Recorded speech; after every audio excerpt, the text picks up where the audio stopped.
How we doing, everybody? Welcome to the Q101 Lounge. My name is Case. I am from Brian and Kinsey on Q101. We are here today to celebrate the band Hot Mulligan, and let's bring them out. Guys, make some noise for Hot Mulligan.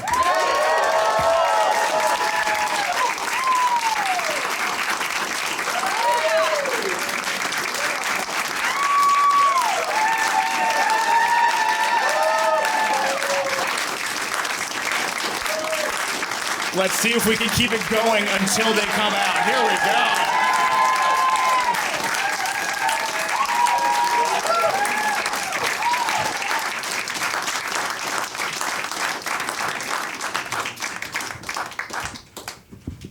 What's up? How we doing? Hello there.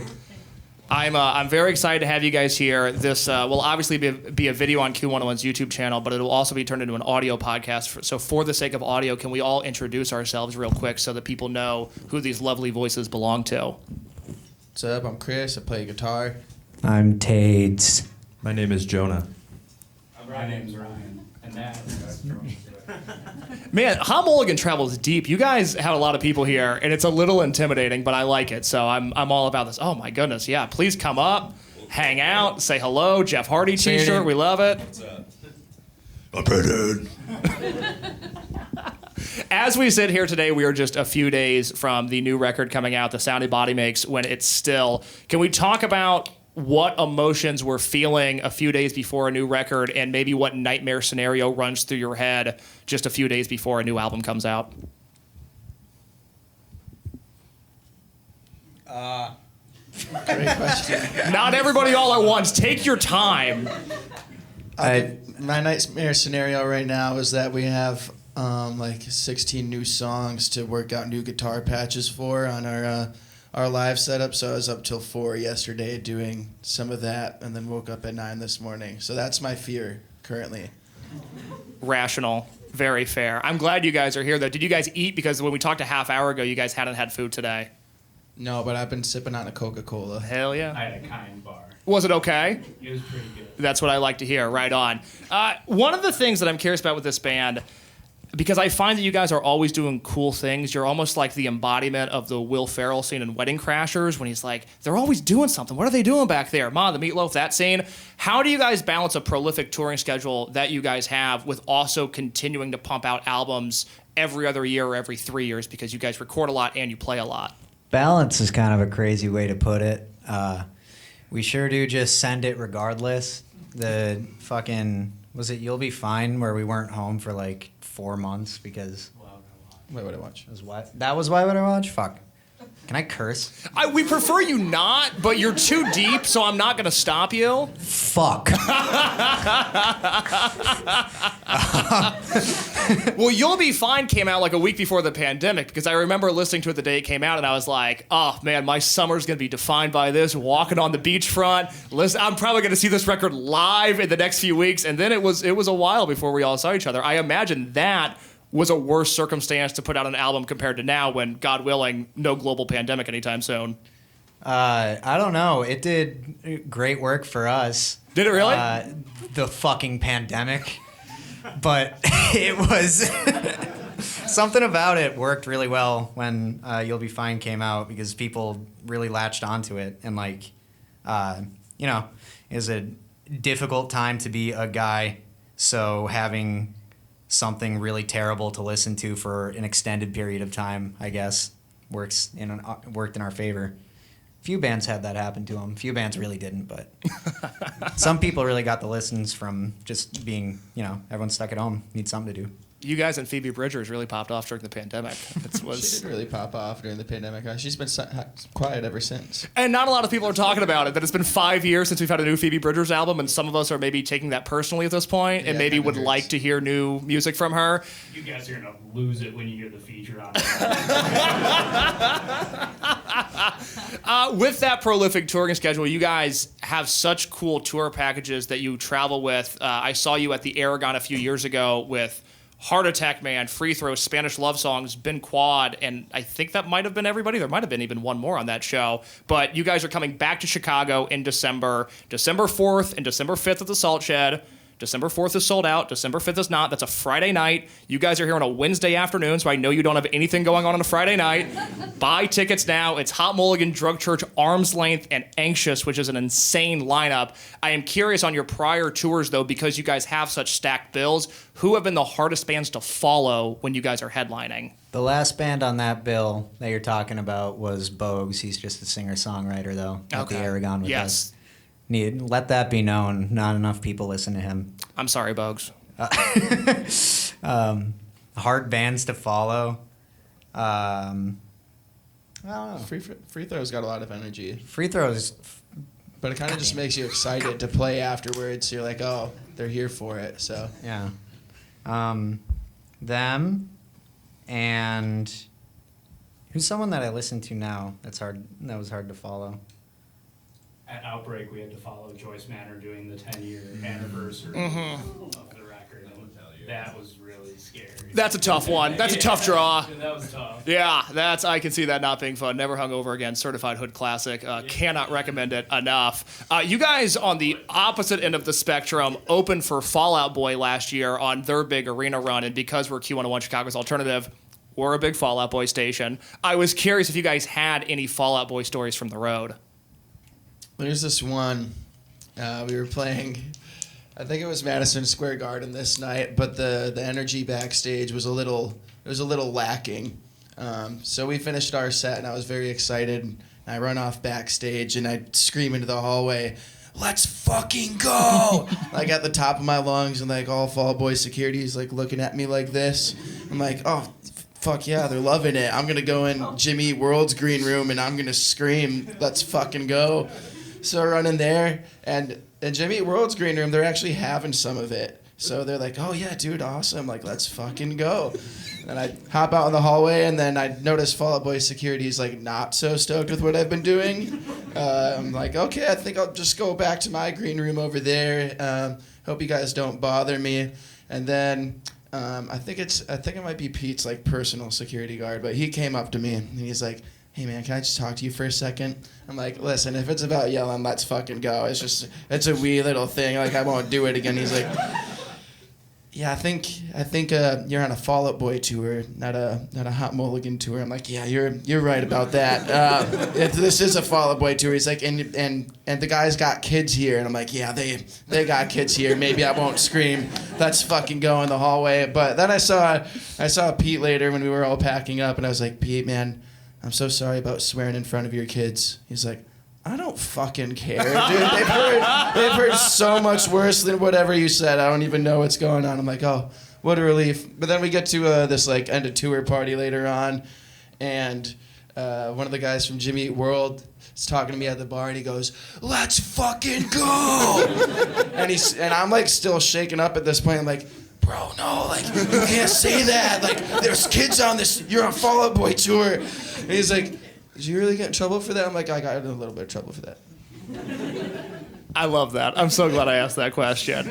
I do have a real, like, if we could be serious for 1 second question, because when I saw you guys at the Aragon, something happened at that show that I thought was really interesting, and I forget what song it led into, and I forget the exact context around, but I know at one point on stage it was asked something along the lines of like, "Hey, is everybody here really sad?" And the crowd erupted. And then what followed was, sort of a message from the band of maybe not leaning into being sad all the time. And I'm just wondering from your guys' perspective, if we're going to put this emo umbrella on you, which I think is fair, do you feel like the worst parts of this genre maybe prey on people to live a sadder lifestyle and to embrace almost this self-hatred that I feel like your band is very much against? The worst parts do. Yeah. I did that before Christ Alive, My Toe Damn It Hurts, which, great name for, yeah. If that wasn't clear, it's a song. The whole thing is like, no one cares. No one actually cares. Everyone is very concerned with the optics that they're putting out into the world.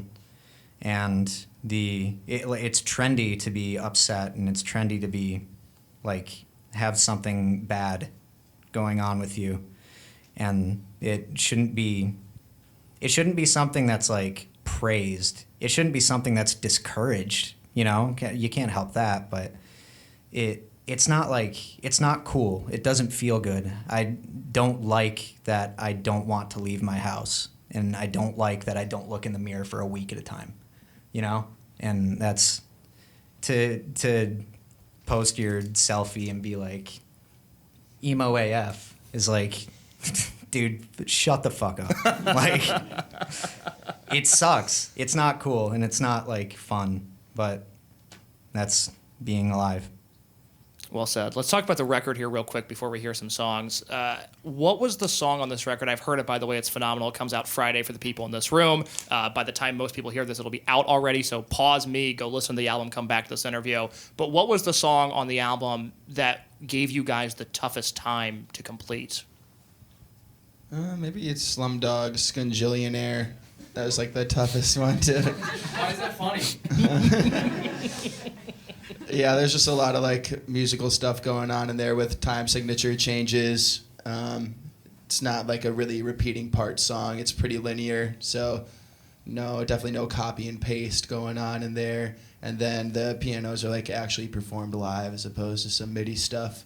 And we changed the key of it like 3 times, so I had to relearn it on the piano like 3 times. And I don't play the piano. I want to know a little bit about the music video for the lead single, which is a song called And a Big Load, because the video is cool as hell. You guys have lowriders. I'm curious as to where you got the lowriders and the process of completing that music video. Oh, that's a Michael Herrick question right there. Oh. We shot in Indianapolis because he has a million connections there. And we did everything for cheap because Michael knows everyone and called in a bunch of favors. And He's our director, by the way. yeah, Great guy. he sure He's a great guy. he is a great guy. You don't know. I do. I do. He's a great guy. All right, well, Yeah. no, he is a great guy. I get around. Either way, he had the idea for this video just like playing off of the old like skate park punk meme stuff that like Sum 41 and Good Charlotte and all that. He had this idea floating around for a long time, and he finally had the budget to do it if we did it in Indianapolis. So we showed up, they put us in stupid outfits, everyone got naked. I saw Jonah's stuff for the first time. Hold my goddamn hand. And the lowriders, I learned, nobody actually sits in them when they're boosting them like that because it bashes your head off the ceiling. And then when you land, you have a straight spine, and it just sort of shoots you back up into the ceiling again. So spine damage is kind of the name of the game. Very fun. I don't know why that broke my heart, but it did, because I've always pictured at some point having the opportunity to make a car bounce up and down, but Yeah, no, you don't sit in that hoe. You also don't control it. There's a guy with a remote and hate in his heart standing outside. You look really cool, though. He doesn't control it very well either, because there's a point where we were taking photos in front of the car bouncing behind us, but like he can't choose if when the rubber hits the ground, if it goes left or right. So I'm just like, I hope this car doesn't fucking fly into me from behind.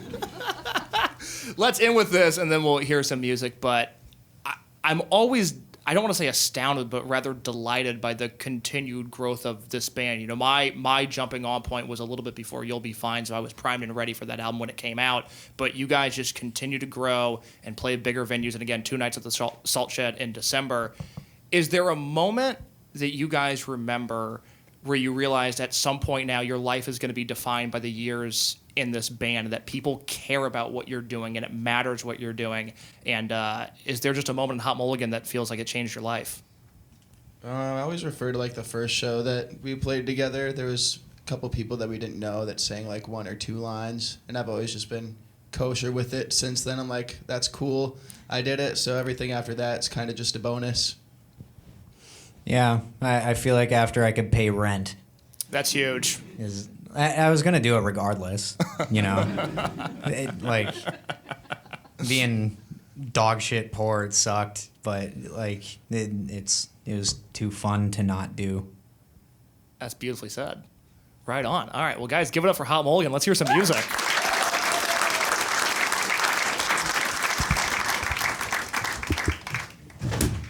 All right, here's Wonderwall. I've got cheers for you guys right here. You almost fell. I did almost fall. That was crazy. That was awesome. scary. That was really scary. All right, I'm gonna shut up now.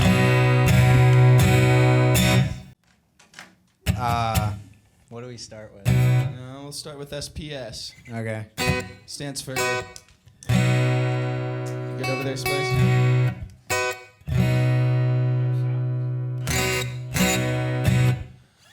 SPS stands for Soggy Piss Stickers.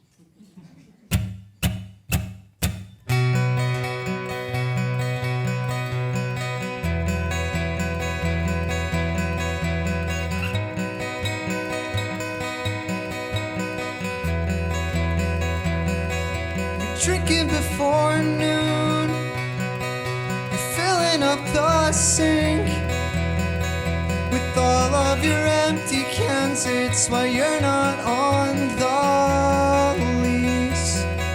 Been trying to tell you, but you're always asleep, that there's a difference between saying you're trying and doing anything. Catch the last of the summer, parts of the nights that we didn't spend wasted, grinding your teeth in your sleep till your jaw hurts, biding our time till we say you're not worth this.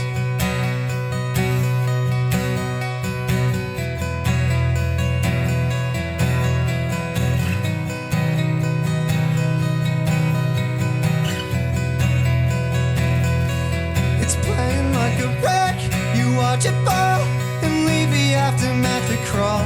A broken lock, a stumble home at 3 o'clock. Stay hammered so we still seem enamored. Drive yourself home, feels more like a home when you're lost. Catch the last of the summer, parts of the nights that we didn't spend wasted, grinding your teeth in your sleep till your jaw hurts, biding our time till we say you're not worth this.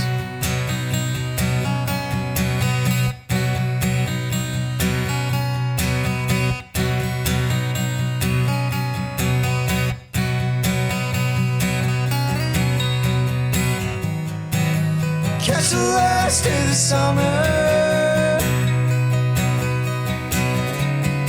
parts of the nights that we didn't spend wasted, grinding your teeth in your sleep till your jaw hurts, biding our time till we say you're not worth this.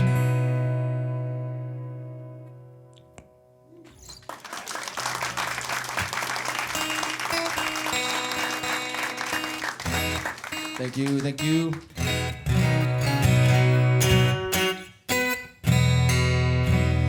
This bitch is spinny as hell. Cool. Mark Hoppus? Yep, this is featuring Mark Hoppus and now Phoebe Bridgers. I kinda miss you back in high school. 25 and I still think about your drawings that you made. I kinda miss you, but I can't talk to you, 'cause in my mind the only thing that I could do now is intrude. I've got a name, I think that she'd love you too, but I can't get past the fact I drag almost everyone down.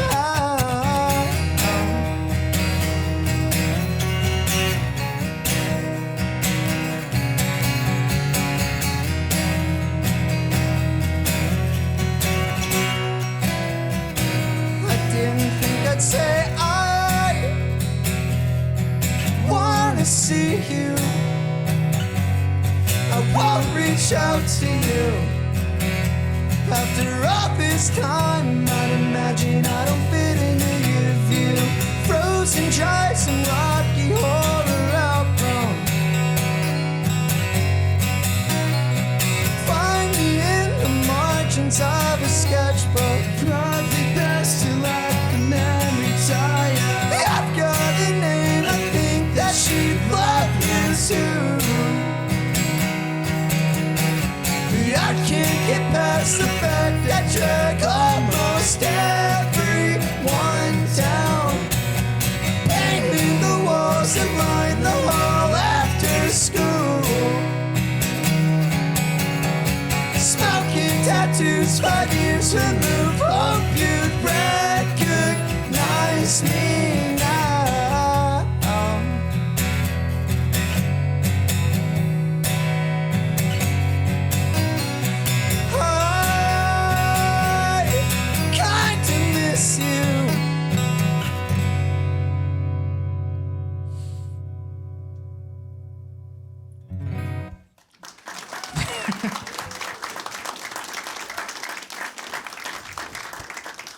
Let's all imagine I sang that line I forgot. Also, I'm realizing that this is like a really weird environment to do this in because like it's an acoustic thing. So you're like, should I clap? And I don't know the answer. Because I feel like if we end a song and you just sit there, it sucks even more. But All right, fuck you guys. It's my time to shine. Milam, Yeah, it's my time to shine. new one. I'm gonna lay on the floor right here, I guess. Okay, so surprise, surprise, there's a couple acoustic songs on the record, and I sing one of them, and no one else does anything. So it's my time to shine. I'm nervy.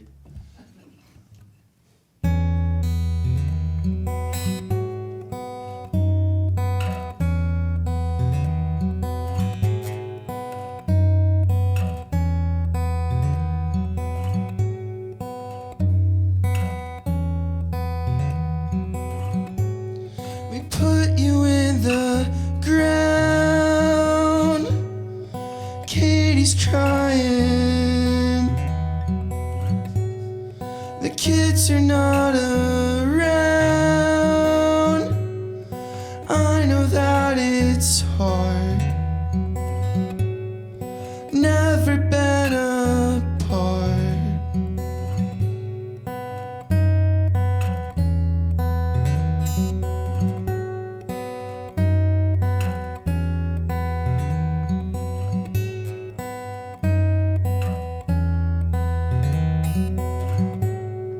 The places that I've been, I'll tell you about them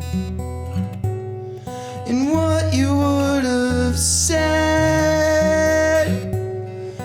I'm so proud of you. I'm so proud of you. I'm so proud of you.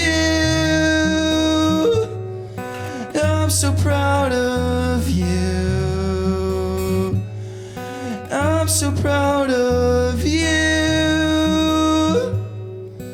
I'm so proud of you. Thank you.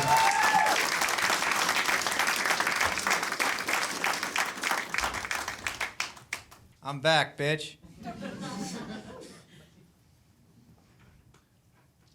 I guess I'll sit here. I wrote one too. Everyone thinks it's gonna be so sad. Everyone is speculating about how fucked up it's gonna be, but the last song on the album is straight up. My dad just told me you should write a nice one for Nana. And I was like, yeah, I love Nana. So it sounds like a simp song, but I swear to God, this is just about my grandma. I love her so much.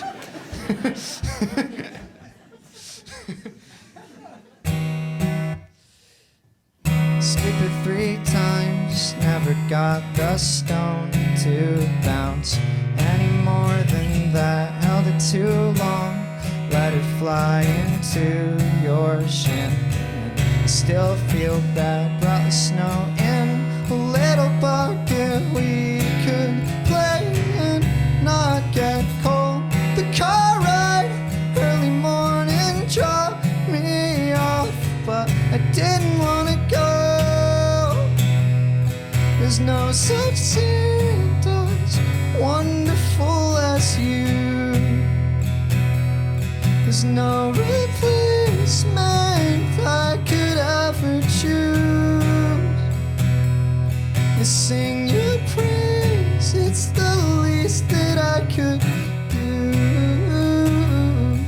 Hope you know how much that I love you. There's no saint like you. There's no way I'd part with you. There's no saint like you. There's no way I'd part with you.